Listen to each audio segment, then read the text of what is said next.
کیا جائے کہ بھئی اس میں سب سے زیادہ قابل ذکر مخلوق کون ہے. پہلی بات تو یہ ہے کہ انسان کے سوا کوئی یہ سوال کر ہی نہیں سکتا. انسانوں کے سوا ہماری دنیا میں جن کو ہم دیکھتے ہیں انسانوں کے سوا یہ کوئی سوال کر ہی نہیں سکتا. کوئی موڑ تو نہیں کرے گا. وہ جانور بیچارے انسان ہی سوال کرے گا اور انسان ہی جواب دے گا کہ انسان ہی کیا ہے، شیء مذکورہ ہے، اس کے علاوہ اور کوئی شیء اس سے کم ہی ہے، اس سے آگے نہیں. یہ انسان کو دیکھیے پہلی آیت میں احساس دلایا گیا اس بات کا کہ تم لاشعور سے اور عدم وجود سے کیا ہے، شعور میں اور وجود میں آئے ہو. تمہاری پہلے کوئی حیثیت نہیں تھی اور اب جو ہے تم وجود میں آئے ہو.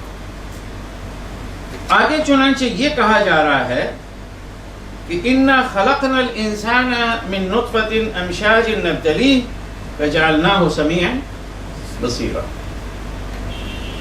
ہم نے انسان کو پیدا کیا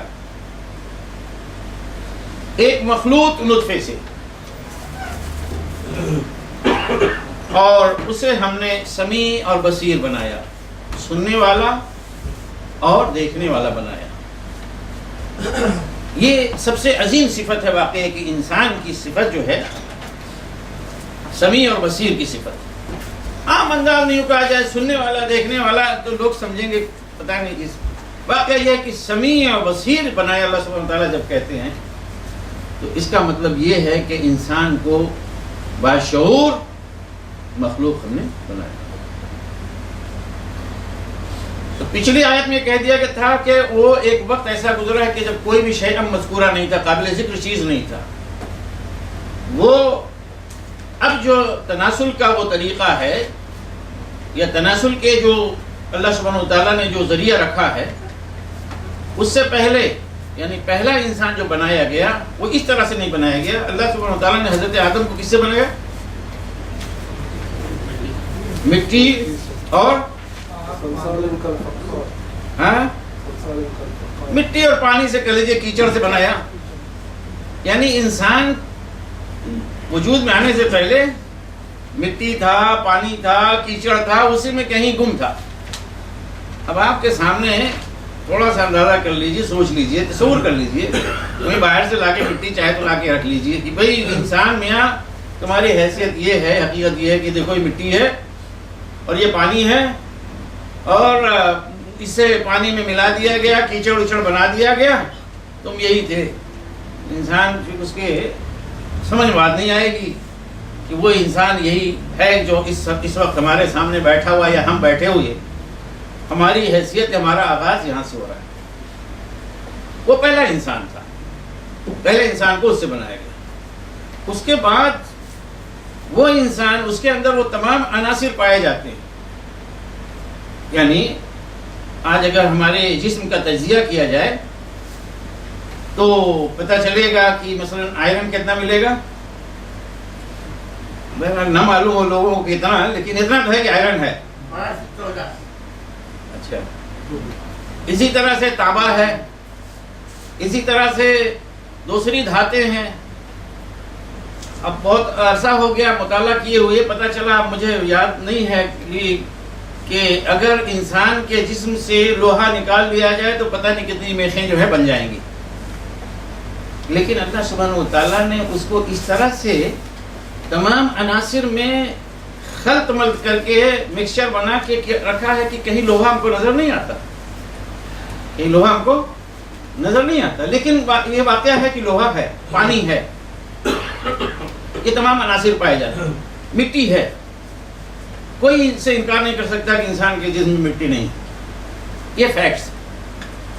اس چیز کو جب مٹی سے بنایا تو دوسرا جو مرحلہ تھا اب وہی مرحلہ چل رہا ہے تمام انسانوں کے ساتھ کہ انسان اپنی اصل یا اپنی خلقت کہاں سے وہ شروع ہوتا ہے اور انسان جو سامنے ہمارے نظر آتا ہے وہ ان دونوں کے اندر دیکھیں تو کتنا فاصلہ ہے. لیکن یہ کس نے کیا اس فاصلے کو ختم؟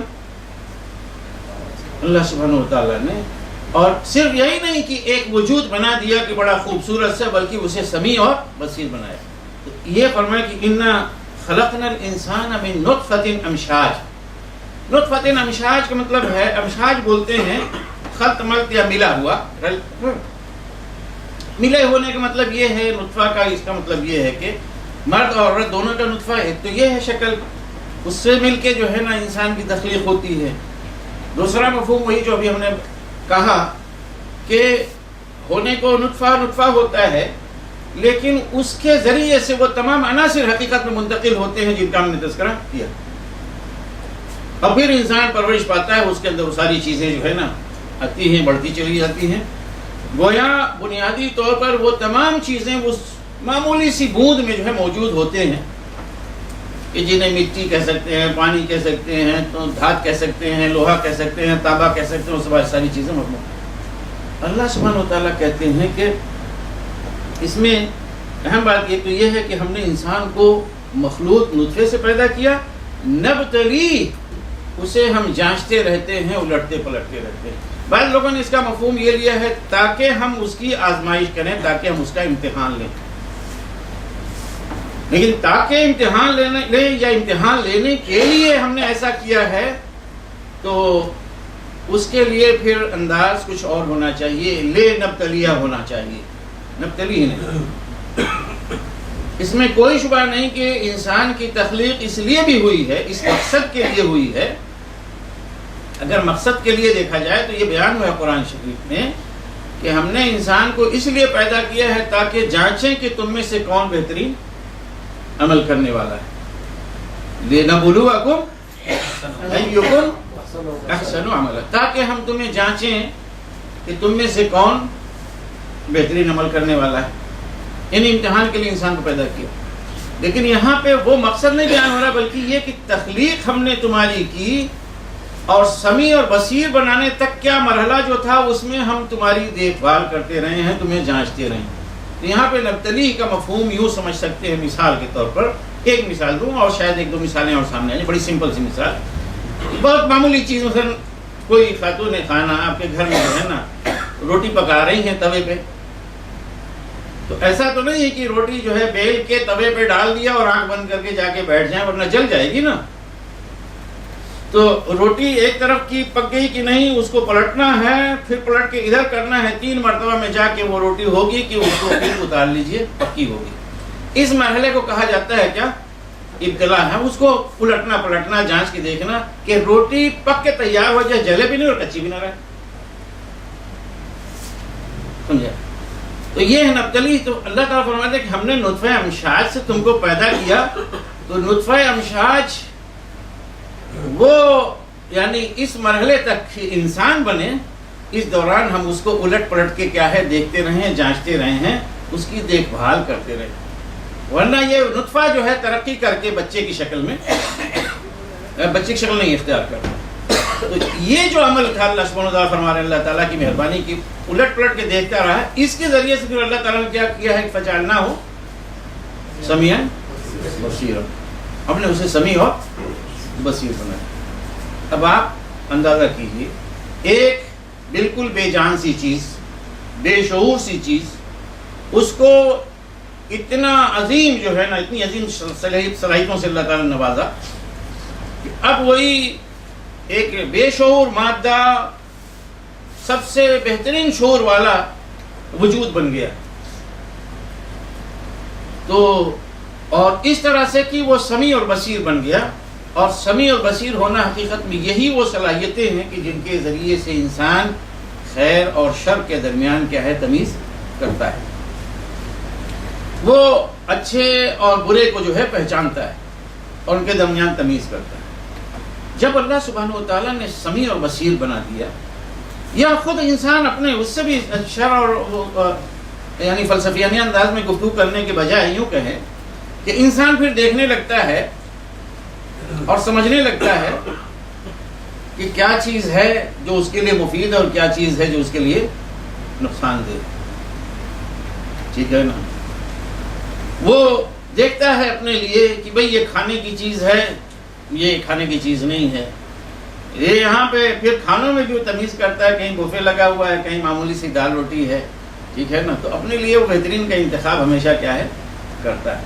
سمیع بصیر دنیا، یہ تو معمولی سی چیزیں ہیں زندگی میں، کھانا پینا، اس کو لیکن انسان اپنی حقیقت کے اوپر جب غور کرتا ہے تو وہ کہاں سے آیا، کیوں آیا، کہاں جائے گا، تو وہاں پہ تو ہدایت کا مسئلہ پیدا ہو جاتا ہے. تو وہاں پہ خیر اور شر کو پہچاننا اور اس کے درمیان تمیز کرنا، خیر کو اپنانا، شر کو چھوڑنا، اس سے بچنا، دور رہنا، اس کی بنیاد کیا ہے؟ سمیع اور بصیر.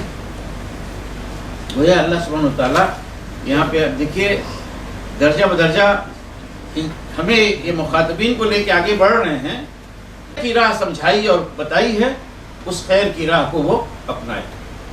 یہ قدردانی ہے. اب یہ کہ اللہ سبحانہ وتعالیٰ، آپ دیکھیں عام انسانی دنیا میں کہ کسی آدمی کو جو ہے یعنی ایمان اور اس کی بات ابھی چھوڑ دیں، عام انسانی دنیا میں ہمارے اسکول میں آپ دیکھیں بچہ آگے پڑھتا ہے، پڑھتے پڑھتے چلا جاتا ہے صاحب وہ یونیورسٹی میں، وہاں گریجویشن کرتا ہے، کوئی ڈاکٹر بنا، کوئی انجینئر بنا، کوئی کسی پروفیشن میں آئے، کوئی اس میں. اب کوئی پی ایچ ڈی کر کے ڈھاکہ مارے تو آپ کیا کریں گے اس کو؟ ہے نا. کوئی ڈاکٹر بن کے اور کوئی انجینئر بن کے اپنے قوم کو تباہ کرے اور لوٹے تو آپ اس کو کیا کہیں گے؟ یہ اس نے اپنے علم کے ساتھ جو اس نے سیکھا ہے کیا ہے؟ یہ ناشکری. اس علم کا تقاضا یہ ہے کہ وہ انسانیت کی خدمت کرے اور سب سے پہلے وہ اپنی خدمت کرے، صحیح راستے پہ چلے. تو اسی طرح اللہ سبحانہ وتعالیٰ نے جب صلاحیتیں انسان کو دی ہیں، آپ کہیں کہ ساری انسان کے اندر صلاحیت بجائے یا کہ سیدھا کام کرنے کے، شریفانہ زندگی بسر کرنے کے، جا کے کوئی آدمی اپنی عقل کو، اپنی پوری اسکلز کو استعمال کرتا ہے کہاں؟ ڈاکہ مارنے میں، چوری کرنے میں. یہ کیا اس کے ساتھ ناانصافی ہے. تو شکور اور کفور کا مطلب یہ ہوتا ہے کہ اللہ سبحانہ وتعالیٰ نے جو صلاحیتیں انسان کو دی ہیں ان کو اپریشیٹ کرنا، انہیں صحیح کام میں لانا، اور جس نے بنایا اسے یعنی اپریشیٹ کرنا، اس کا شکریہ ادا کرنا. اس کے برعکس جو رویہ ہوتا ہے، آپ اس صلاحیت کو غلط استعمال کریں گے تو کیا ہو جائے گا؟ کفر، ناشکری، اور اسی سے صفت بنتی کفور، ناشکری کرنے والا. تو انسان کا کام ہے. اللہ تعالیٰ نے فرمایا کہ ہم نے تو انسان کو اس طرح سے بنایا، اس طرح سے پیدا کیا، پیدا کرنے کے بعد اسے راستہ بھی بتلا دیا. راستے دو ہیں، یہ صحیح ہے، یہ غلط ہے، یہ خیر ہے، یہ شر ہے، یہ جائز ہے، ناجائز ہے، حلال ہے، یہ حرام ہے. لیکن تمہارا کام ہے کہ تم اس میں سے اب یہ اختیار کرتے ہو تو شکور بنو گے، یہ اختیار کرتے ہو تو کفور بنو. ہو ہی نہیں سکتا کہ دونوں کام کرنے والے یکساں ہو جائیں اللہ کی نگاہ میں. اس راستے پہ جو چلے گا وہ اللہ اس کو کہتا ہے شکور ہے، جو ادھر والے پہ چلے گا وہ کیا ہے؟ کفور ہے. جب دو راستے ہیں اور دو نام پڑے تو آپ کہیں کہ مرنے کے بعد یہ دونوں ایک جیسے ہوں گے، ایسا کیسے ہو سکتا ہے؟ یہ ہے اس آیت کا مقصد. چنانچہ اس حساب سے جب انسان دو اس میں بٹ گئے، شکور اور کفور، اسی کو آپ سمجھ لیجئے کہ مومن اور کافر. تو اسی سے بھی سمجھ سکتے ہیں کہ انسانی زندگی میں جو رویہ ہوتا ہے وہ مومن کا رویہ جو ہے شکر گزاری کا ہونا چاہیے، اور کفر کا رویہ اس پہ وہ ناشکری کا رویہ ہوتا ہے، اس کے بالکل برعکس ہوتا ہے. تو یہ دونوں کے جب نتائج الگ ہیں تو وہ نتائج بیان کیے جا رہے ہیں جو بالکل واضح ہیں، ان میں بہت زیادہ یعنی تفصیل یا تفسیر کی ضرورت نہیں ہے. لیکن آپ دیکھیے فرمایا ناشکروں کے بارے میں کہ اِنَّا أَعْتَدْنَا لِلْكَافِرِينَ سَلَاسِلَ وَأَغْلَالًا وَسَعِيرًا. ہم نے تیار کر رکھا ہے، اللہ تعالیٰ فرماتا ہے ہم نے تیار کر رکھا ہے. کن کے لیے؟ لِلْكَافِرِينَ، کافروں کے لیے. کفور جو ہے، کافر اور کفور